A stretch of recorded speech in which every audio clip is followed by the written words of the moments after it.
안녕하세요. 저는 내년이면 부록의 나이를 맞게 되지만 아직은 30대인 여성입니다. 그러니까 올해 39살인데요. 흔히들 아홉수라고 하지 않습니까? 39살. 아홉수를 잘 넘겨야 한다고들 하는데 그래서인지 생각지도 못했던 큰 사건이 제 삶에 일어났습니다. 그래서 이렇게 사연을 보내게 됐어요. 뭐? 부모 없는 고아라고? 전 어릴 때 부모님을 사고로 잃고 할머니 손에 컸습니다. 엄마, 고아는 아니지. 은경이 제 할머니가 키웠다고 하더라고. 아유, 그게 그거지. 어디서 저런 걸 결혼하겠다고 데리고 와선? 시어머니는 인사드리러 갔던 첫날부터 제가 마음에 들지 않는 티를 팍팍 냈었습니다. 엄마, 사람 앞에 두고 무슨 짓이야? 그래도 그땐 남편이 제 편을 들긴 했었어요. 못마땅해 하는 시어머니를 나무랐었죠. 아이고, 저 여우 같은 게 아주 네 혼을 쏙 빼놨나 보구나. 시어머니는 제가 남편을 유혹해 결혼까지 하게 됐다면서 꽃뱀 취급하듯 했는데요. 사실은 그 반대였습니다. 남편이 결혼하자고 졸졸 따라다니시다시피 했었어요. 은경아, 할머니도 돌아가시고 혼자서 외롭지 않아? 이 오빠가 평생 행복하게 해준다니까. 남편은 저와 띠동갑이었습니다. 12살이나 많은 아저씨라고 생각했던 탓에 연애는 생각조차 안 했었는데요. 평생 행복하게 해주겠다는 꼬임에 넘어갔던 것 같습니다. 할머니가 돌아가시고 의지할 데 없이 외로웠던 건 사실이었으니까요. 오빠, 진짜 나만 사랑할 수 있어? 그럼 넌 오빠만 믿으면 돼. 남편은 자기만 믿으라고 했습니다. 물론 평생 행복하기만 할 거라고는 생각하진 않았는데요. 그래도 결혼 후 남편의 태도가 180도 돌변할 줄은 몰랐습니다. 야, 반찬이 이게 뭐야? 이걸 지금 나보고 먹으라는 거야? 걸핏하면 반찬 트집을 했고요. 밖에서 기분 안 좋은 일이 있었던 날은 상을 뒤엎기 일쑤였습니다. 하여튼 집안에 여자가 잘 들어와야 한다니까. 어디서 저런 화상이 들어와선. 남편뿐만이 아니었어요. 안 그래도 절 달가워하지 않던 시어머니는 물 만난 고기처럼 절 구박했습니다. 얼굴 좀 반반하다고 내 아들 꼬셔 결혼해서 아주 집안을 말아먹는구나. 귀신은 뭐 하는지 몰라. 전혀 안 잡아가고. 막말은 기본이고 폭력을 휘두르기까지 했습니다. 그리고 어느 순간부턴 남편과 시모의 폭언과 폭력이 일상화돼 버렸죠. 야, 애도 못 낳는 년이 놀지 말고 돈이나 벌어와. 남편은 밖에서 뼈 빠지게 일하는데 넌 집에서 노니 좋냐? 기술이 없으면 가서 식당 설거지라도 해. 급기야 남편과 시어머니는 나가서 돈 벌어오라며 괴롭히기까지 했습니다. 그들의 폭언과 폭행을 견디다 못한 전 집을 나와 입주 가사도우미 일을 시작했습니다. 성북동에 있는 으리으리한 대저택이었어요. 회장님 곧 나오실 테니 여기서 기다리면 됩니다. 가사도우미 일을 시작했던 첫날이었습니다. 일 시작 전 주인 어르신께 인사를 드려야 한다는 비서의 안내에 따라 어느 방으로 들어갔는데요. 특이하게 방 3분의 2 지점에 커튼이 쳐져 있더군요. 그리고 웬 어르신이 앉아 있었습니다. 이번에 새로 들어온 가사도우미 아줌마라고요. 네. 어르신은 커튼 뒤에 앉아 커튼 너머로 제게 얘기를 했습니다. 중저음의 낮은 목소리였는데 뭔가 근엄함이 느껴졌습니다. 이 집에서 주의해야 할 점에 대해선 김 비서한테 들었죠? 네, 어르신. 그래요. 몇 가지 점만 조심하면 어려운 건 없을 겁니다. 네. 전 왠지 조심스러워 대답만 하고 있었는데요. 갑자기 어르신이 이런 말을 하는 겁니다. 그리고 한 가지 더. 네? 이유는 묻지 말고 내가 시키는 대로만 하세요. 어르신은 제가 시키는 대로 하라고 했습니다. 네? 아줌마한테 해로운 일 아닙니다. 내가 특별히 뭔가를 주문할 때가 있을 겁니다. 그때 시키는 대로 해주기만 하면 됩니다. 아, 네. 좀 찝찝하기도 하고 이상하다고 생각했지만 목구멍이 포도청 아니겠습니까? 생계가 막막해 눈을 감고 따랐는데요. 그날 이후 제 인생이 통째로 뒤바뀌었습니다. 이제 본격적으로 그 사연을 풀어보겠습니다. 사실 성북동 대저택 가사도우미는 옆집 아주머니가 소개해준 자리였습니다. 세상에 뭐 저런 사람들이 다 있어. 세댁 괜찮아? 남편과 시모의 폭언과 폭력을 피해 무작정 집을 뛰쳐나와 골목 귀퉁이에 쪼그리고 앉아 울고 있을 때였습니다. 한 번씩 얼굴 보면서 인사하는 사이였던 옆집 아줌마가 걱정스러운 얼굴로 제게 괜찮냐고 물었어요. 괜찮아요. 아휴, 괜찮긴 뭐가 괜찮아. 얼굴에 이거 멍들겠는데. 아줌마는 울고 있는 제 얼굴을 보더니 멍들겠다면서 한탄했습니다. 세댁, 여기 이렇게 있지 말고 일단 우리 집으로 가. 응? 아니에요.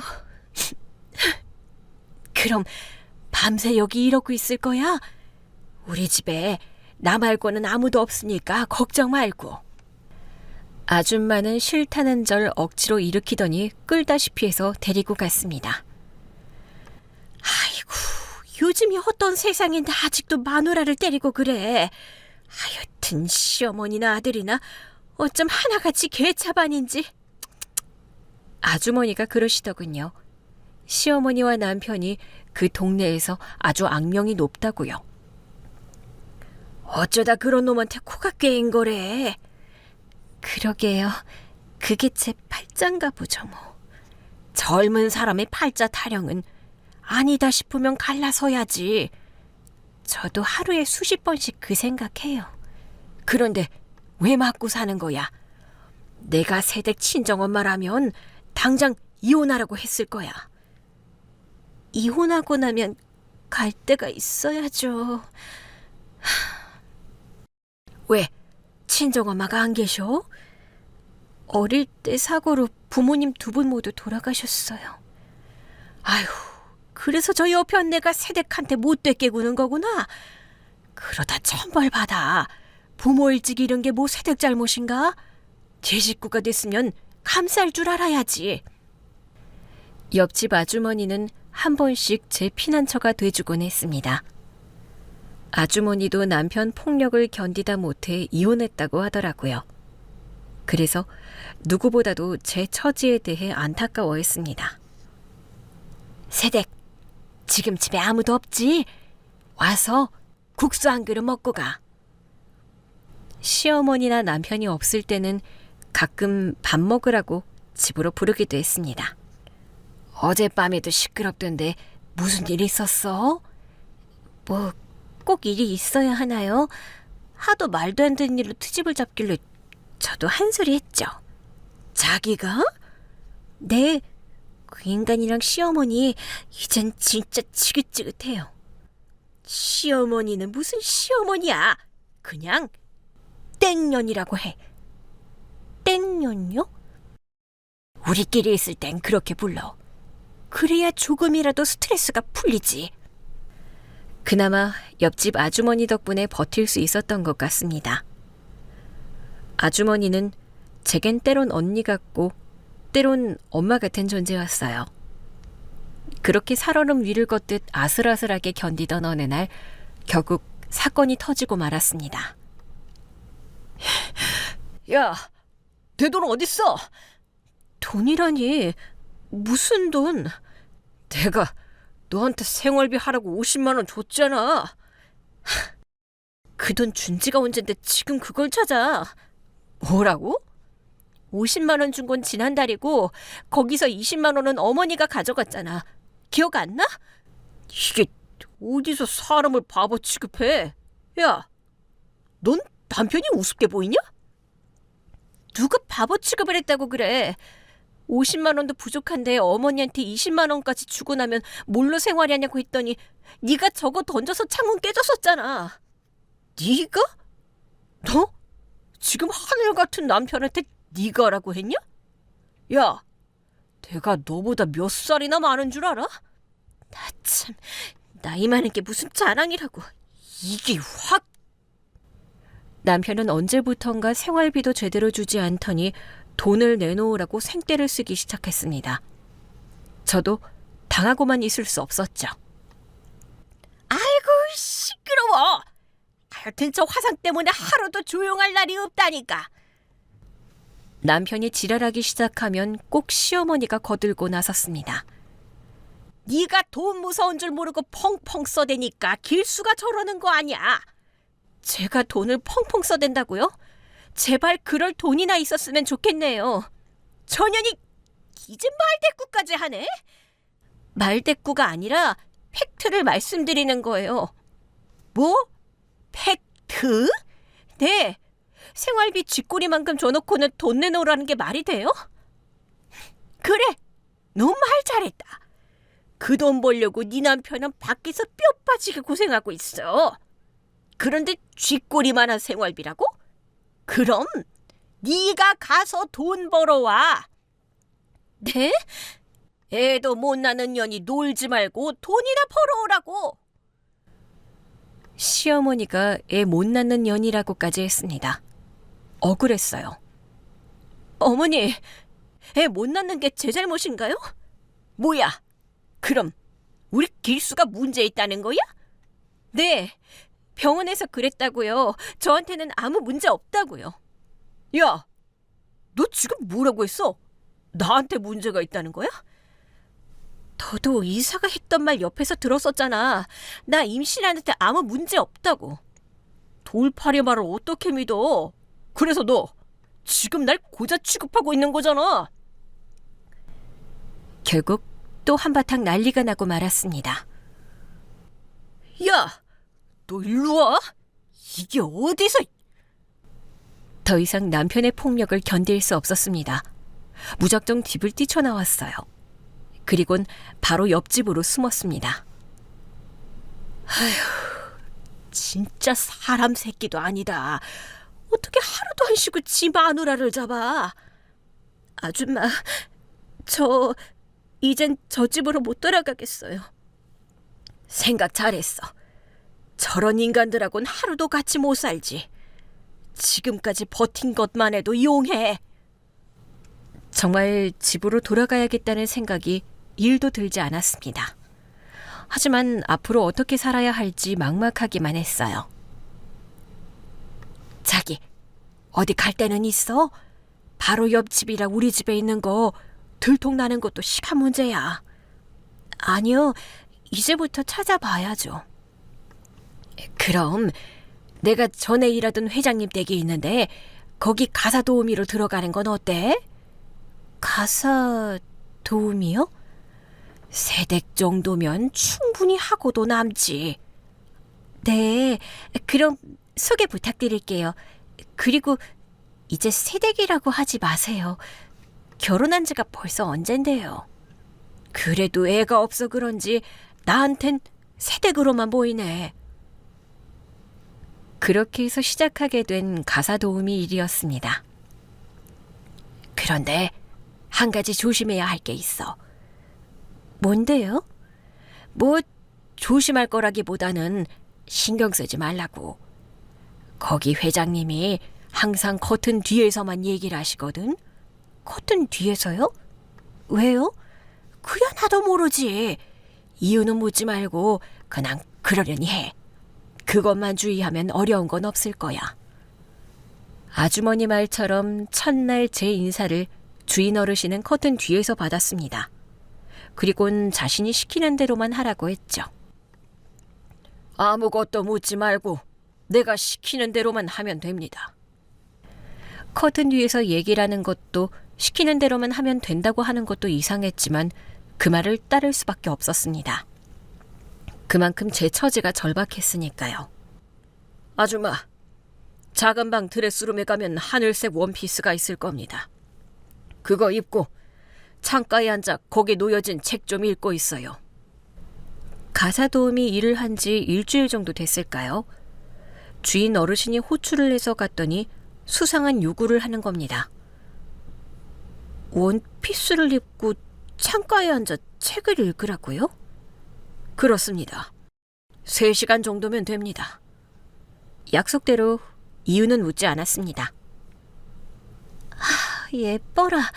이 원피스는 대체 누구 거야?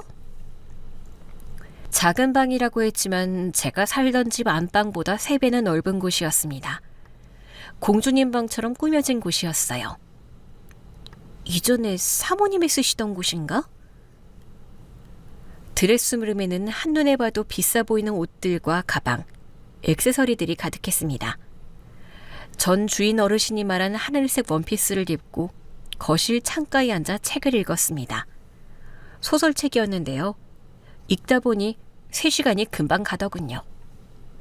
아줌마, 책 읽는 걸 좋아하나 봅니다. 아, 네. 읽다 보니 시간이 금방 가더라고요. 주인 어르신은 소설책에 빠진 절 신기해했습니다.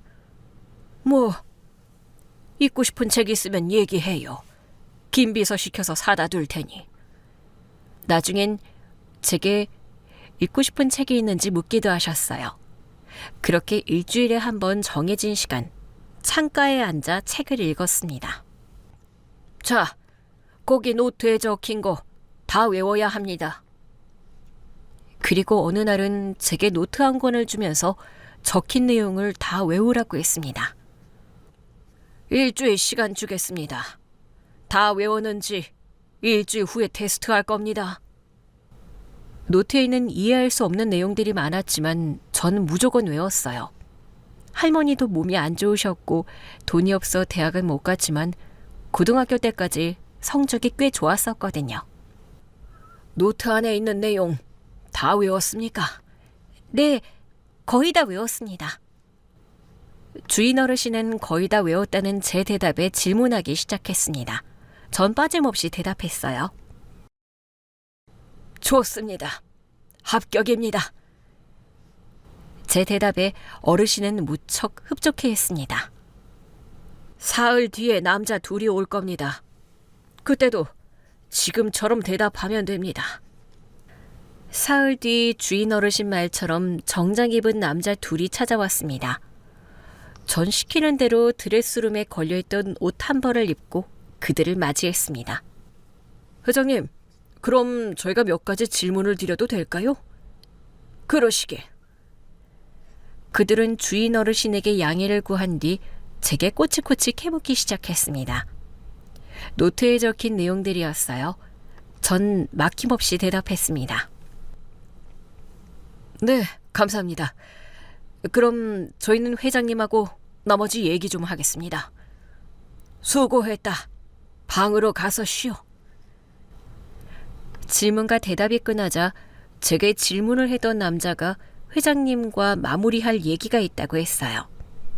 주인 어르신은 평소 같지 않게 제게 말을 놓으면서 방에 가서 쉬라고 했는데요. 그 목소리가 그렇게 따뜻할 수가 없었습니다.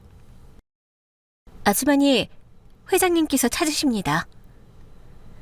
그날은 김비서도 와 있었습니다. 의문의 남성 둘은 돌아갔고 회장님이 절 찾는다고 했어요. 아줌마, 오늘 진짜 잘했어요. 주인 어르신, 그러니까 회장님 목소리에서 뭔가 안도감이 느껴졌습니다. 아니에요. 전 시키시는 대로 한 것뿐인데요. 내가 가사도우미한테 별걸 다 시킨다 싶죠? 네? 압니다. 내가 시킨 일들이 수상하다는 거. 그런데 그럴 만한 사정이 있습니다. 1년 가까이 절 지켜봤던 회장님은 제가 믿을 만하구나 싶었던가 봅니다. 그동안 아줌마를 지켜봤는데 착한 사람이구나 했습니다. 이해 안 되는 부탁을 해도 딴 말이 없고. 그건 어르신하고 처음부터 약속했던 일이어서요. 게다가 어디 가서 말을 옮기는 것 같지도 않고. 요즘 세상에 그게 어디 쉬운 일입니까? 특히 나처럼 돈 좀 있다 싶은 사람 사생활은 없는 소문도 만들어서 떠들고 다니는데 말입니다. 회장님은 담담하게 자기 얘기를 해주더군요. 나한테 딸이 하나 있습니다. 아줌마하고 비슷한 나이일 겁니다. 그럼 드레스룸에 있던 옷들이랑 가방이 전부... 맞습니다. 딸이 쓰던 거예요. 그렇다면 따님은 지금 어디 계세요? 혹시... 죽은 건 아니고 병원에 있습니다. 고마, 그러니까 식물인간 상태로 누워 있어요. 네? 몇 년 전 별장에서 크게 화재가 났었습니다. 그때 의식을 잃고 쓰러져 지금까지 깨어나지 못하고 있어요. 어르신 걱정이 크시겠어요. 어디 말로 표현할 수 있겠습니까? 그때 나도 온몸과 얼굴에 크게 화상을 입었습니다. 그럼 늘 커튼 뒤에 계시는 이유가... 맞습니다. 몇 번 수술을 했는데 더 이상은 회복이 불가능하다고 하더군요. 그 화재로 얼굴에 보기 싫은 흉터가 남았습니다. 회장님이 왜 커튼 뒤에만 계셨는지 의문이 풀렸습니다. 혹시 한 가지만 여쭤봐도 될까요? 물어보세요. 여기까지 얘기를 했는데 더 감출 게 뭐 있겠습니까? 일주일에 한 번 창가에서 책 읽도록 한 거 혹시 따님하고 관련 있는 일일까요?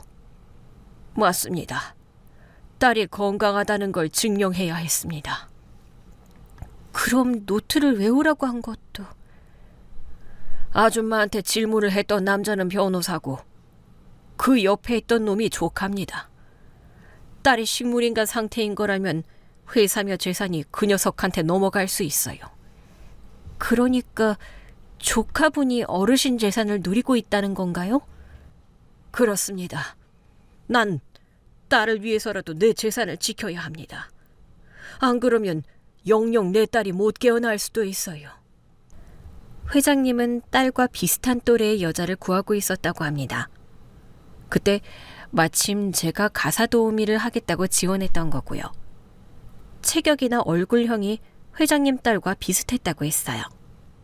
조카라면 따님과는 사촌인데 설마 가짜라는 걸 눈치 못 챘을까요? 그건 걱정 안 해도 됩니다. 사촌이라고 해도 서로 얼굴을 본 적이 거의 없어요. 조카가 중학교 때부터 유학을 가 있었고 그 녀석이 한국 들어왔을 땐 딸이 미국에 있었거든요. 부잣집 사람들의 복잡한 사정들은 다 알 수 없었지만 아무튼 그날 저로 인해 조카의 의심은 사라졌다고 했습니다. 덕분에 회장님은 회사와 재산을 지켜낼 수 있었다고 하더군요. 아줌마, 내가 한 가지 제안을 하고 싶은데.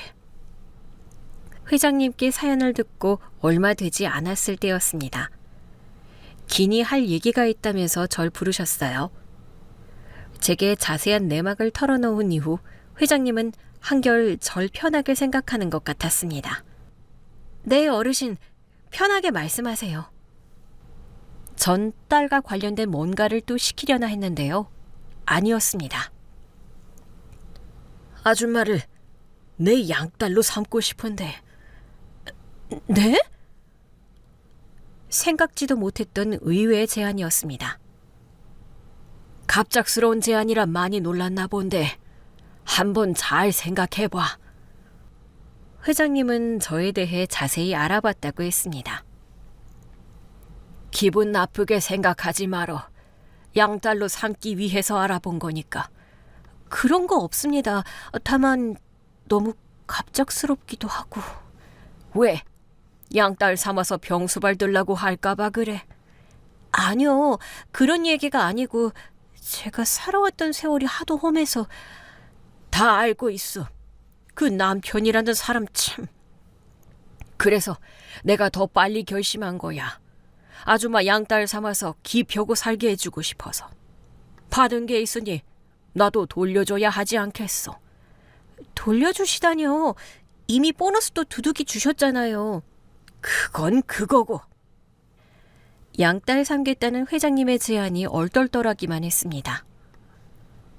나도 마음 붙일 때가 필요하고 서로 의지하면서 살면 좋지 않겠어. 내가 부모가 돼서 바람막이가 돼줄게. 그렇게 해서 전 졸지의 부잣집 회장님 양녀가 됐습니다. 하루아침에 신분이 달라진 것이죠. 은경아, 집안일 이제 안 해도 된다니까. 넌 뭐 하고 싶은지 고민해보라고. 집안일이 뭐 어렵다고요, 아버지. 이거 하면서도 고민할 수 있어요. 너 책 읽는 거 좋아하잖아. 이번 기회에 못다한 공부에 도전해보는 건 어떠냐? 이 나이에요?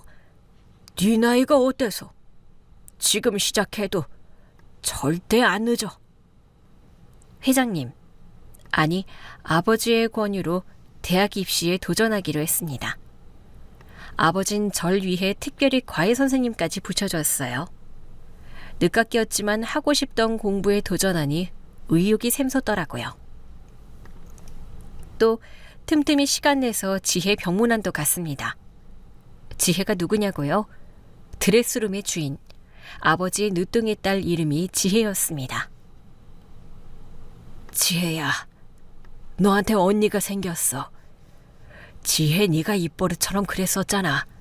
언니 있었으면 좋겠다고. 아빠가 언니 만들어 왔으니까 얼른 눈 떠. 응? 지혜야, 난 은경이라고 해.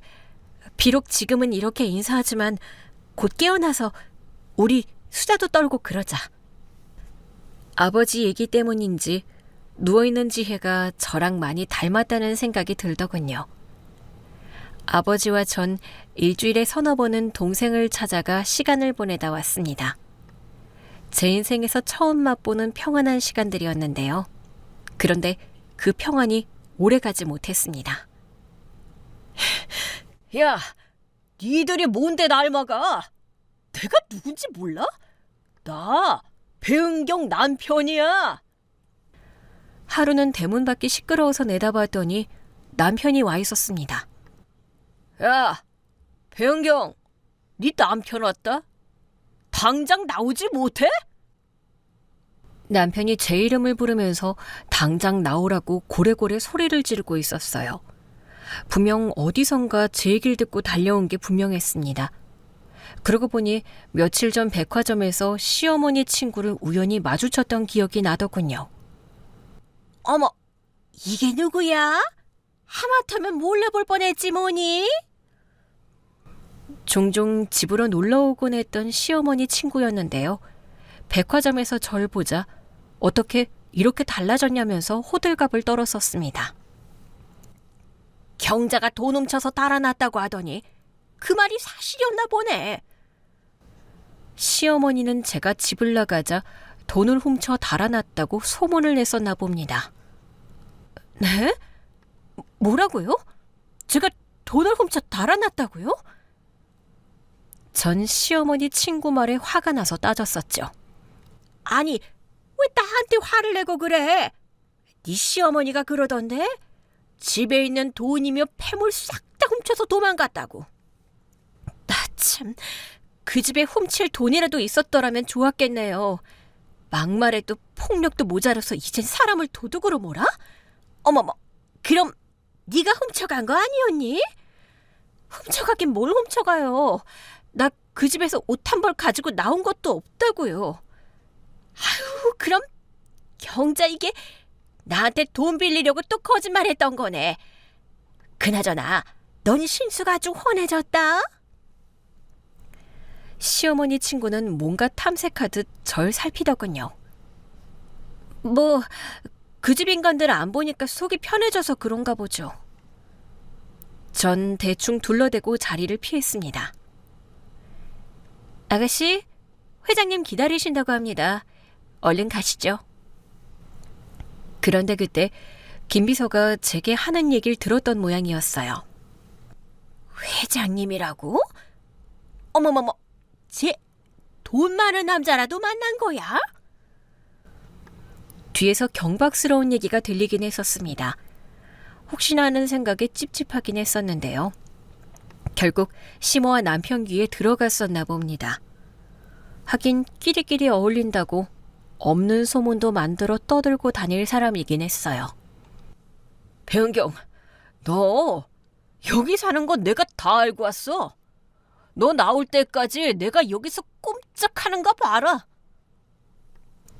남편은 아예 집 앞에 들어 누웠더군요. 전 마지못해 대문 밖으로 나갔습니다. 이야, 이게 누구야? 미순이 이모 말이 맞았네. 사람이 완전히 달라졌어. 제가 나타나자 남편은 사람이 달라졌다면서 설레발을 쳤습니다. 여긴 어떻게 알고 왔어? 야, 1년 만에 만난 남편한테 어떻게 왔냐니? 넌 그게 남편한테 할 소리냐? 뭐? 남편? 왜? 벌써 사랑하는 남편 얼굴 까먹은 건 아니지? 뭐라도 챙길 게 있다 싶었나 봅니다. 능글능글 웃는 모습이 역겨웠어요. 사랑? 네 입에서 어떻게 사랑이라는 말이 나와? 왜 이래? 내가 널 얼마나 찾아다녔는지 알아? 이렇게 가까이 사는 줄도 모르고 전국 팔도 안 돌아다닌 데가 없다고. 사랑하는 아내 찾으려고 말이야. 입술에 침도 안 바르고 거짓말을 해댔습니다. 찾기는커녕 속 시원해했다는 얘기를 옆집 아주머니한테 들었었거든요. 어쩜 사람이 집을 나갔는데도 찾지를 않더라고. 가사 도우미로 일한 지 한 달 정도 지났을 때였습니다. 제 안부가 궁금해서 아주머니가 들렀었어요. 안 찾으니 고맙죠. 여기 있는 거 알아봐요. 찾아와서 돈 내놓으라고 깽판 칠걸요? 그건 그러네. 그 집 인간들 정상이 아니잖아. 아무튼 아주머니, 저 여기 있는 거 비밀로 해주세요. 걱정하지 마. 그인들하고는 인사도 안 해. 아예 말 자체를 안 섞는다고. 아주머니 얘기론 제가 없어진 이후에도 돈 문제로 계속해서 시끄러웠다고 했습니다. 가만히 보니까 빚쟁이들까지 찾아오는 모양이더라고. 하긴 허구한 날 술 퍼마시는 것 같던데 일이나 제대로 했겠어? 결혼한 남편은 직장을 밥 먹듯이 때려치웠었습니다. 상사가 조금만 싫은 소리를 해도 견디지 못했어요. 저와 결혼할 당시 다니던 직장이 가장 오래 다녔던 거였습니다. 그땐 그 사실을 몰랐었죠. 은경아, 우리 아직 부부야. 넌 내가 어떻게 사는지 궁금하지도 않았어? 돈 뜯어내려고 찾아온 게 분명했습니다. 남편은 되먹지도 않게 살갑게 굴었어요. 그렇네. 내가 정신이 없어서 서류 정리를 못했네. 뭐? 서류 정리? 야, 우리가 서로의 안부에 대해 궁금해할 사이는 아니잖아. 너 나한테 했던 짓 기억 안 나? 그거야. 은경이 널 내가 사랑해서 그랬던 거고. 뭐?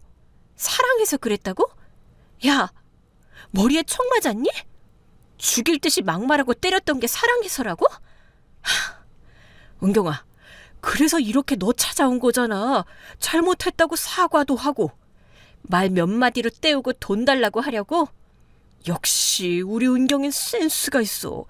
그래서 이 오빠가 너랑 결혼한 거잖아. 너 돈 좀 있지? 소문 들으니까 너 이 집 주인 양딸 됐다고 하던데? 이젠 부끄러운 줄도 모르더군요. 하긴 수치를 알면 대문 밖에서 소동을 피우지도 않았을 테죠. 어디서 무슨 얘기를 들었는지 모르지만 나 돈 없어. 야, 그게 말이 되니? 이런 부잣집 딸이 됐는데 돈이 없다고? 믿든 말든 네 자유인데 나 돈 없으니까 앞으로는 찾아오지 마. 야, 배은경. 왜? 그냥 말로 해선 못 알아들어? 경찰 부를까? 너 형편 좀 나아졌다 싶으니까 보이는 게 없나 본데. 그래, 나 더 이상 참기만 하던 그 배은경이 아니야. 네가 겁준다고 무서워할 줄 아니? 경찰 부르기 전에 썩 꺼져. 이게 확... 개벌은 난 못 준다고 손찌검하던 남편의 버릇이 또 나왔습니다. 야, 이 새끼야. 옛날에 배은경이 아니라고 했지? 하지만 저도 더는 당하고 있지는 않았어요. 새끼라고 소리를 지르면서 똑바로 노려봤습니다. 그랬더니 움찔하더군요. 야, 이혼 서류 보낼 테니까 도장이나 잘 찍어. 개길 생각 말고. 알았어? 전 이혼 서류에 도장이나 잘 찍어 보내라고 소리쳐주고 들어왔습니다. 속이 후련하더군요. 그런데 그게 끝이 아니었습니다. 며칠 뒤 외출해서 집으로 돌아왔더니 그 인간들이 찾아와서 아버지랑 얘기를 나누고 있었습니다. 시어머니와 남편 말입니다. 아유, 회장님이 걔 몰라서 그래요. 돈을 얼마나 헤프게 쓰는지 살림이 완전히 커덜났다니까요. 이런 말씀 드리기 좀 그렇지만 은경이 때문에 돈을 모을 수가 없었습니다. 게다가 부모 없이 할머니 손에 자라서 그런지 걔가 손버릇도 나빠요. 두 사람은 열심히 제 험담을 하고 있더군요. 돈 훔쳐서 집 나갔다고 하면 말 다 한 거 아니겠어요? 그래도 마누라라고 제 아들이 얼마나 걔를 찾아다녔는지 몰라요. 돈을 훔쳐서 집을 나갔다고요? 네, 그것도 제가 아들이 주는 용돈 안 쓰고 모았던 제 쌈짓돈을 들고 날랐지 뭐예요? 엄마, 그만해. 회장님 충격받으시겠다. 주거니 받거니 하면서 거짓말에는 도가 트였구나 싶었습니다. 더 이상 듣고 있을 수가 없었어요. 뭐? 내가 쌈짓돈을 훔쳐 달아났다고? 하지만 저의 등장에도 둘은 눈 하나 깜짝하지 않더군요. 어머머, 얘! 오랜만에 어른을 봤으면 인사부터 하는 거야. 회장님, 보셨죠? 얘가 이렇게 버릇이 없어요. 시어머니는 의기양양해서 절 몰아세웠습니다. 인사는 사람한테 하는 거고 내가 언제 당신 돈을 훔쳤다는 거야? 아이고, 얘 말하는 것 봐라. 당신? 너 시어머니한테 그게 무슨 말버릇이니? 시어머니? 누가 시어머니인데? 야, 김길수, 너 네 엄마한테 얘기 안 했니? 어? 이혼하기로 한 거 얘기 안 했냐고. 은경아, 너 지금 너무 흥분한 것 같은데. 흥분? 야, 흥분은 니들이 했겠지. 거짓말로 날 모함해서 돈 뜯어낼 생각에 둘이 흥분하고 있는 거 아니야? 아니, 초년이? 시어머니가 진짜 흥분해서 욕을 내뱉더군요. 평소 언어 습관이 나온 거죠. 엄마, 회장님 앞에 계시잖아. 시어머니에 반해 눈치가 멀쩡했던 남편이 얼른 수습하려고 했습니다. 무슨 말인지 알겠습니다. 네? 두 분이 무슨 얘기를 하려는지 알겠으니 그만 돌아가 주십시오. 하지만 아버지는 기략을 간파하고 있는 듯 했어요. 두 사람에게 그만 가라고 하시더군요. 아니, 아직 본론도 안 꺼냈는데 그냥 가라뇨. 은경을 제 양딸로 삼는데 아무렴 제가 뒷조사도 안 해봤겠습니까? 저 기업 운영하는 사람입니다. 손에 될 만한 사람은 누구보다 제가 가장 잘 알아봅니다. 아버지는 근엄한 목소리로 저에 대해 충분히 알아봤다고 했습니다. 회장님, 그래서 저희가 염치불구하고 이렇게 찾아온 겁니다. 남들 얘기보다 같이 산 우리가 은경이를 가장 잘 알지 않겠습니까? 글쎄요, 전 반드시 그렇다고 생각하진 않습니다만. 아이고, 회장님도 저 여우 같은 거한테 우리 아들처럼 속으신 겁니다. 그래요. 그럼 이왕 말이 나왔으니 하는 말인데, 은경아, 너 법원 가서 이혼 서류 송달 요청하고 왔지? 네, 그저께 신청하고 왔어요, 아버지. 그럼 지금쯤 이혼 소장이 도착했겠네요. 어차피 끝난 사이인데 하루라도 빨리 법적으로도 정리하도록 합시다. 가급적 빨리 법적인 정리를 하자면서 아버지는 두 사람에게 돌아가라고 했어요. 아니, 회장님, 아무리 그래도 이건 아니죠. 우리가 죄 때문에 입은 손해가 얼만데 그건 보상해 주셔야죠. 회장님, 뭔가 오해를 하신 것 같은데 일단 제 얘기를 좀 더 들어보시고. 시어머니와 남편은 아버지 앞에서 추태를 부렸습니다. 김비서, 뭐 하나 얼른 이 사람들 돌려보내지 않고. 하지만 어림없었습니다. 야, 너 시어머니가 이 꼴을 당하는데도 보고만 있어? 회장님, 엄밀히 얘기하면 저 회장님 사위입니다. 사위한테 이럴 수 있습니까? 네? 맞다. 이건 경우가 아니지. 놓으라고. 아이고, 내가 저것 때문에 별꼴을 다 당하네. 온갖 진상을 부리면서 결국 두 사람은 끌려나갔습니다. 그들이 끌려나가는 걸 보면서 정말 쥐구멍이라도 들어가고 싶은 심정이었습니다. 제 잘못은 아니었지만 저 때문에 약이 된 소동이었으니까요. 넌 아무 걱정할 거 없다. 아버지가 알아서 이 일은 해결하마. 하지만 아버지는 오히려 그런 저를 위로해 줬습니다. 알아서 해결할 테니 걱정하지 말라고 말이죠. 부모라는 존재가 이런 거구나 싶더라고요. 한 번도 받아보지 못했던 든든함이었습니다. 감사합니다, 아버지. 감사하다는 인사를 하는데 나도 모르게 울음이 터졌습니다. 에란, 혼자 소가리를 많이 했었나 보구나. 앞으론 그러지 마라. 서로 의지하면서 살기로 했잖니. 시어머니와 남편 때문에 받았던 스트레스가 한 방에 날아가는 기분이었습니다. 날 지지해주는 가족이 있으니 결혼 후 바닥으로만 처박았던 자존감이 조금씩 올라가는 기분이었습니다. 하지만 남편과 시어머니의 횡포는 거기서 끝나지 않았어요. 여보, 은경아. 며칠 후 장 보러 갔다가 돌아오는데 집 앞에서 남편이 기다리고 있더군요. 장 보러 갔었어? 남편은 아무 일 없었다는 듯 천연덕스럽더군요. 결혼 전엔 그런 모습이 매력이라고 생각하기도 했었는데요. 실체를 알고 나니 타고난 뻔뻔함이었습니다. 여긴 무슨 일이야? 우리 사이에 아직 볼 일이 남았던가? 섭섭하게 왜 그래? 오빠 너무 마음 아파서 눈물 나려고 그런다. 어쩜 그 멘트는 10년이 지나도 바뀌질 않니? 사람이 좀 변해봐. 무슨 소리야? 너 사람이 갑자기 변하면 죽는다는 말 몰라? 야, 헛소리 집어치우고 용건이나 빨리 말해. 은경아, 오빠가 너 원하는 대로 이혼해주기로 했다? 그건 당연한 거고. 설마 그 얘기하려고 여기까지 온 거야? 뭐 네가 위자료만 두둑하게 준다면 당장 도장 찍으려고. 뭐?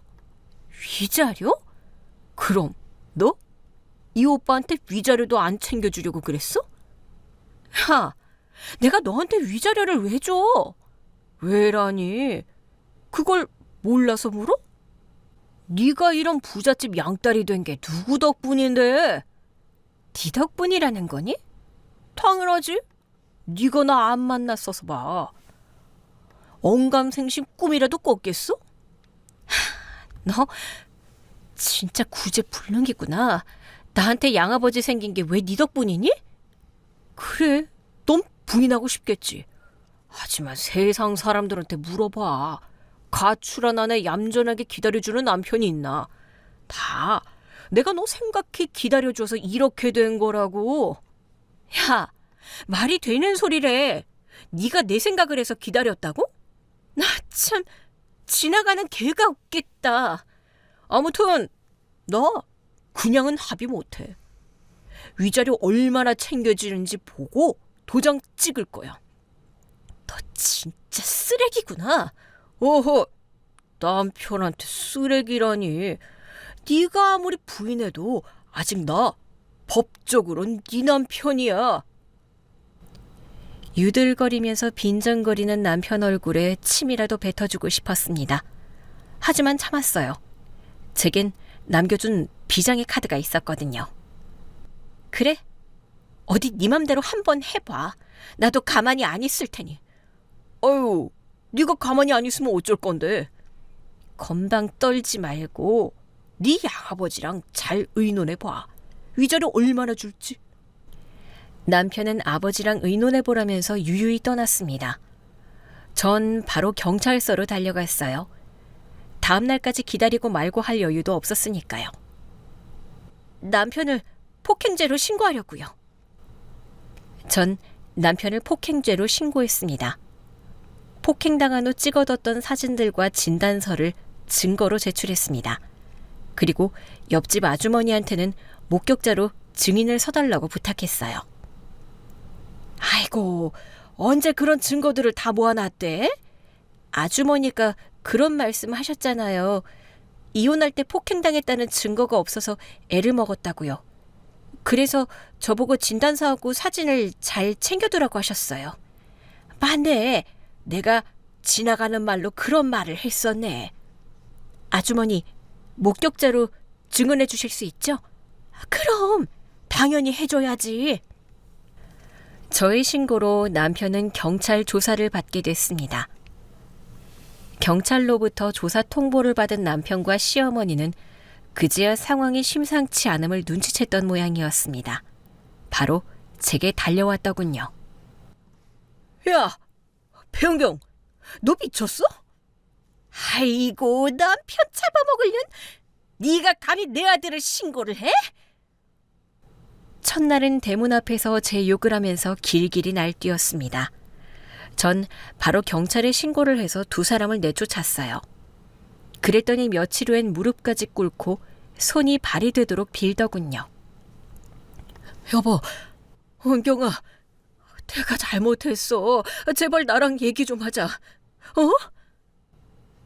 볼 일이 있어 나가려는데 어디 숨어 있었던 건지 갑자기 남편이 나타나더군요. 얘야, 뭔가 오해가 있었나 본데 말로 풀어야지. 고소가 뭐니. 세상에 제일로 무서운 게 경찰서 불려가는 거야. 시어머니도 같이 있었나 봅니다. 남편 말이 끝나자마자 시어머니도 나타나서 갑자기 제 손을 덥석 잡더니 오해를 풀자고 했습니다. 당신들 지금 뭐 하는 짓이야? 어머, 갑자기 손을 잡으면 어떡해. 은경이 놀랐잖아. 아이고, 내가 마음이 급해서 그만. 많이 놀랐니, 아가? 미안하다. 두 사람의 목소리가 그렇게 부드럽고 애처로울 수가 없더군요. 그동안 내가 너한테 좀 심했었지. 이번 일 겪으면서 나도 반성 많이 했다. 그래, 은경아. 그땐 나도 사는 게 너무 힘들어서 본의 아니게 너한테 화풀이하고 그랬던 것 같아. 내 본심이 아니었어. 야, 거짓말하지 마. 사는 게 힘들다고 남편들이 너처럼 아내한테 하진 않아. 알아. 그래서 너 가출하고 나서 후회 많이 했다니까? 후회? 후회했다는 인간이 위자료를 요구해? 그건 그래. 다 이 오빠 잘못이다. 오빠가 남자답게 무릎 꿇고 빌게. 남편은 남자답게 무릎 꿇고 빌겠다고 했습니다. 그래, 네 마음이 풀어진다면 나도 얼마든지 무릎 꿇을 수 있다. 시어머니도 따라서 무릎을 꿇었는데요. 가증스러울 따름이었습니다. 연기하지 마. 내가 그런다고 고소 취하할 줄 아니? 은경아, 제발. 남편은 폭행죄 고소를 취하해달라고 싹싹 빌었습니다. 아이고, 이러다가 내가 제명에 못 죽지.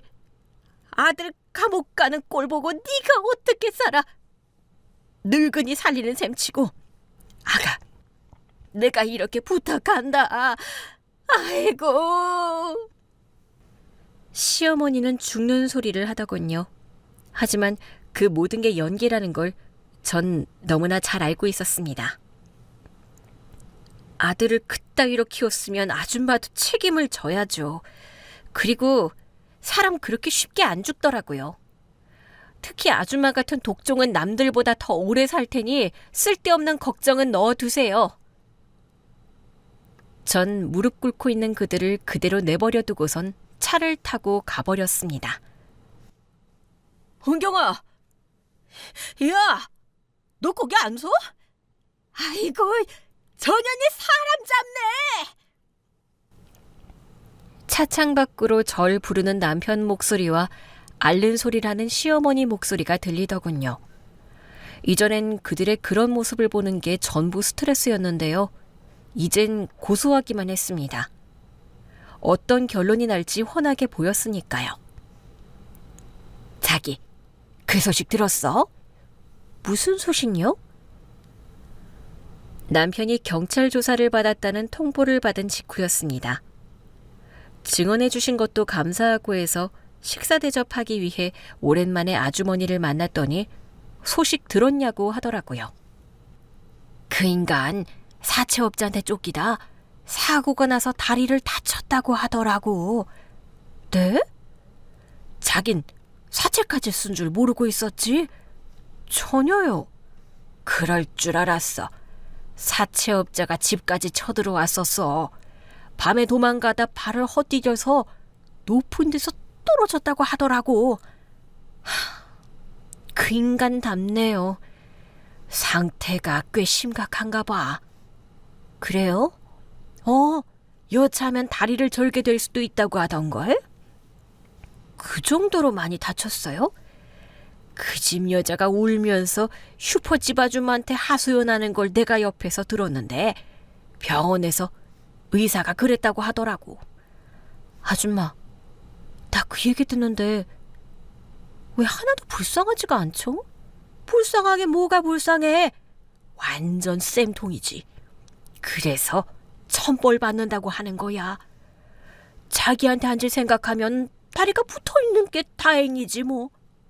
맞아요. 자업자득이죠. 아주머니 말처럼 저도 천벌을 받았다는 생각이 들었습니다. 나쁜 놈들은 하늘에서 벌이라도 내려야 우리 같은 사람에게도 살 희망이 보이는 거 아니겠습니까?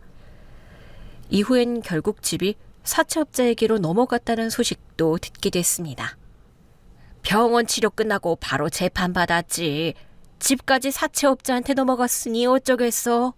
아들은 감옥 가고 엄마는 노숙자로 떠돈다는 소문이 있더라고. 그날 이후 전 더 이상 그들의 소식을 듣지 않게 됐습니다. 그들과의 인연은 완전히 끝내게 된 겁니다. 대신 반가운 새 인연이 시작됐어요. 은경아, 지혜가 깨어났다는구나. 얼른 준비해서 병원 가봐야겠어.